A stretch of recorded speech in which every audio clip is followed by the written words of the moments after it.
Hello students, आज आप लोग जो है कार्बोक्सिलिक एसिड की स्ट्रेंथ के बारे में पढ़ेंगे कि कार्बोक्सिलिक एसिड जो है उसकी स्ट्रेंथ। और कार्बोक्सिलिक एसिड में किसकी स्ट्रेंथ हो सकती है? एसिडिक की बेसिक की?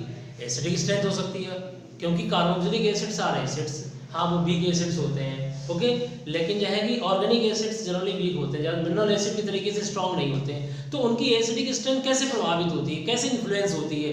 तो उनकी एसिडिक स्ट्रेंथ को इन्फ्लुएंस करने के लिए हम क्या है उसमें कोई सब्स्टिट्यूएंट लगाते हैं। और सब्स्टिट्यूएंट दो तरीके के होते हैं, एक electron attracting, electron withdrawing group बोलते हैं जिसे, जो इलेक्ट्रॉन को खींचते हैं। एक होते हैं इलेक्ट्रॉन डोनेटिंग ग्रुप्स होते हैं, जो इलेक्ट्रॉन देते हैं, ओके।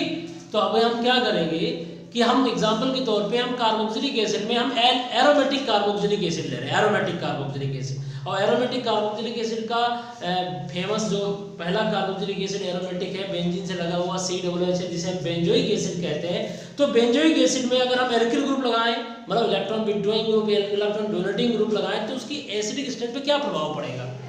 ठीक है, तो बच्चों हम समझते हैं। जैसे ये बेंजोइक एसिड है, अगर ध्यान से देखें, बेंजोइक एसिड है। बेंजोइक एसिड जो होता है the order of acidic strength of some substituted carboxylic acid. तो जो कार्बोक्सिलिक एसिड होते हैं उन पर जो उनके सब्स्टिट्यूएंट लगा दिए उनसे क्या इफेक्ट पड़ता है? तो ये बेंजोइक एसिड है। और बेंजोइक एसिड का फार्मूला है C6H5COOH। ये बेंजोइक एसिड है। और बेंजोइक एसिड जो होता है उसकी pKa वैल्यू कितनी है? 4.2 है। देखिए ध्यान से pKa वैल्यू, ओके। अब यहाँ पर हमने H हटा करके पहला पोजीशन में हमने CH3 लगा दिया, ओके। क्या लगा दिया? CH3 लगा दिया। अगर हमने CH3 लगा दिया है, अगर हमने CH3 लगा दिया है तो ये हमारा प्लस आई इफेक्ट है। क्या है ये? Plus I effect. Plus I effect जानते हो? एल्किल ग्रुप वाला इलेक्ट्रॉन डोनेटिंग ग्रुप। अब आप कहोगे सर ये हमारा COOH है, तो इसके पैरा डायरेक्टिंग क्या होता है? COOH तो मेटा डायरेक्टिंग होता है, यानी पहले मिथाइल लगा होगा उसके बाद COOH लगाया है, ओके। तो ये देखिए ध्यान से, ये हमारा मिथाइल लगा है, यहाँ पर कुछ नहीं लगा है सब्स्टिट्यूएंट। यहाँ पर देखिए क्लोरीन लगा, हैलोजन लगा, यहाँ पर कौन लगा? NO2 लगा है। तो इन सभी चारों में सबसे ज्यादा एसिडिक कौन होगा? सबसे ज्यादा एसिडिक हो गया नाइट्रो। ध्यान से देखिए, पैरा नाइट्रो बेंजोइक एसिड, ये सबसे ज्यादा एसिडिक क्यों है?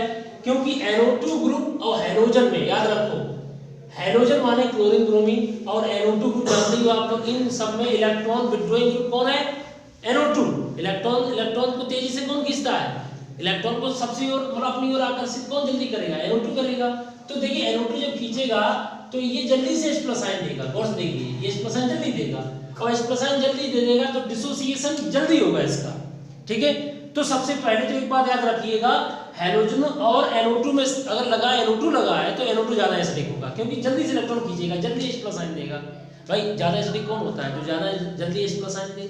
तो यहाँ पर हैलोजन लगा है, फिर इसके बाद ये बेंजोइक एसिड। अब इसमें देखिए ये दोनों के दोनों, तुम कहोगे सर क्लोरीन में तो मेसोमेरिक इफेक्ट होता है, ठीक है। कब होता है? जब किसी को लगाना होता है ऑर्थो पैरा पर, इलेक्ट्रोफिलिक सब्स्टिट्यूशन कराना होता है, तब देखते हैं। अभी तो ये इलेक्ट्रॉन विड्रॉइंग ग्रुप की तरह काम करेगा, समझ में आ गया? ये इलेक्ट्रॉन खींचेगा। तो इन दोनों में ज्यादा एसिडिक कौन है? Nitro, para nitro benzoic acid. ये पैरा क्लोरो बेंजोइक एसिड हमारा जो है ये कम होगा इससे। फिर ये आ गया। अब इसमें कौन सा ग्रुप लगा दिया?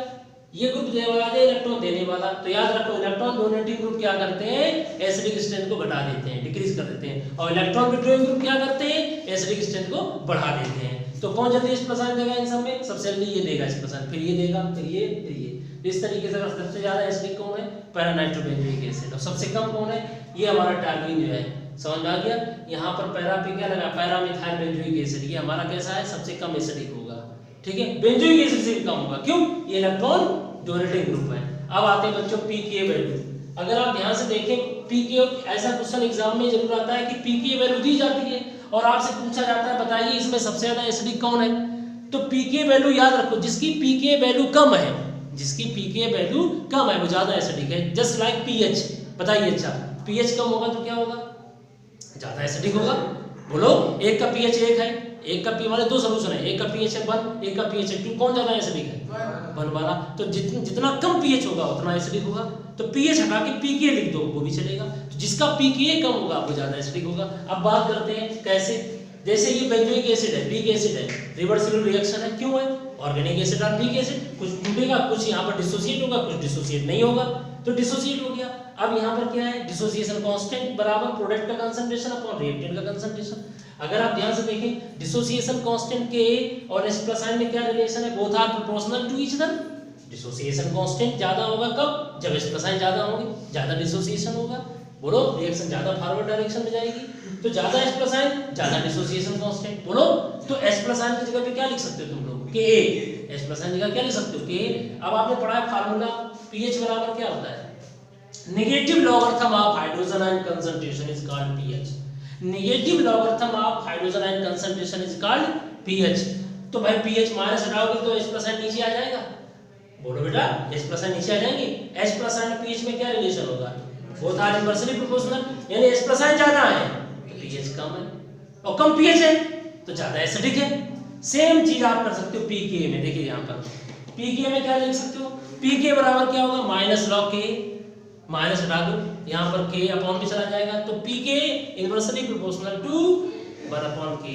तो ज्यादा डिसोसिएशन कांस्टेंट तो pK वैल्यू कम होगी। समझ में आ गया। तो अब एक चीज समझो, Ka H plus ion, Ka को रिप्लेस करके H प्लस आयन लगा सकते हो, तो pH ना हो pK दिया जाए तो कंफ्यूज मत होना, आप उसको pH की तरह ट्रीट करना। जिसका pK कम होगा वो ज्यादा एसिडिक है, तो सबका pK दिया जाएगा। आपको कैसा क्वेश्चन आएगा, 4 ऑब्जेक्टिव में 4 एसिड ABCD है, चारों का pKa दे रखा गया, बताओ कौन इनका increasing order of acidic strength लिखिए। तो हम क्या करेंगे भाई, इसका pKa ज्यादा है, इसका कम और कम और कम, तो ज्यादा कम ज्यादा एसिडिक, इसलिए इससे ज्यादा एसिडिक ये, इससे ज्यादा एसिडिक ये, इससे ज्यादा एसिडिक ये। अगर हम आपसे पूछें ये 4 आपके सामने सब्स्टिट्यूटेड कार्बोक्सिलिक एसिड है, तो बताओ बच्चों इनके pKa का घटता क्रम लिखो, डिक्रीजिंग ऑर्डर। तो आप ऐसे लिखेंगे, इनमें सबसे ज्यादा pKa किसका होगा, इसका। बोलो, अपने आप होगा।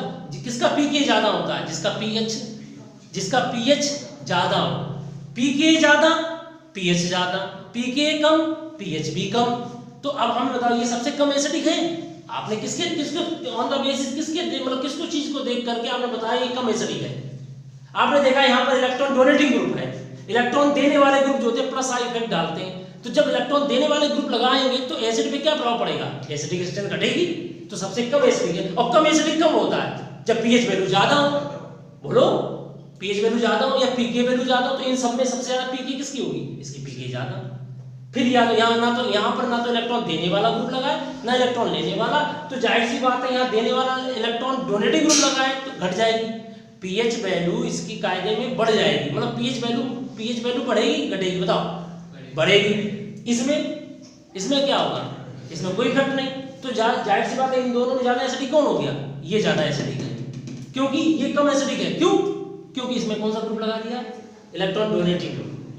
ओके, आगे आ जाओ। एक बात तो क्लियर याद रखो, इलेक्ट्रॉन देने वाले ग्रुप लगाओगे डोनेटिंग ग्रुप, एसिडिक स्ट्रेंथ घटेगी, और इलेक्ट्रॉन विथड्रॉइंग ग्रुप लगाओगे एसिडिक स्ट्रेंथ बढ़ेगी। समझ में आ गया। अब इन दोनों में कौन है, हैलोजन NO2 लगाओ तो NO2 is strongly electron withdrawing group, that's why it is more acidic. ठीक है, तो बच्चों इस तरह के क्वेश्चन एग्जाम में आते हैं, खासकर कंपटीशन एग्जाम में हो चाहे बोर्ड एग्जाम हो, एज ए कंसेप्चुअल क्वेश्चन भी आते हैं। और मेन चीज आपको क्या सीखा, आपने ये सीखा कि व्हाट इज द इफेक्ट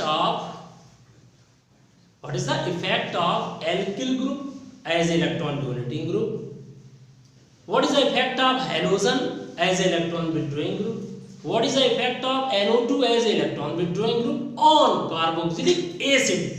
समझ में आ गया, यानी उसकी एसिडिक स्ट्रेंथ पे क्या इफेक्ट पड़ेगा। ओके, अगर आपके पास कोई क्वेश्चन है एसिडिक स्ट्रेंथ या किसी से रिलेटेड, आपको अगर इस टॉपिक से रिलेटेड कोई क्वेश्चन है तो आप जरूर उसको कमेंट बॉक्स में लिखिएगा, और उस पर हम अच्छे से अच्छा वीडियो बनाने की कोशिश करेंगे। Thank you very much.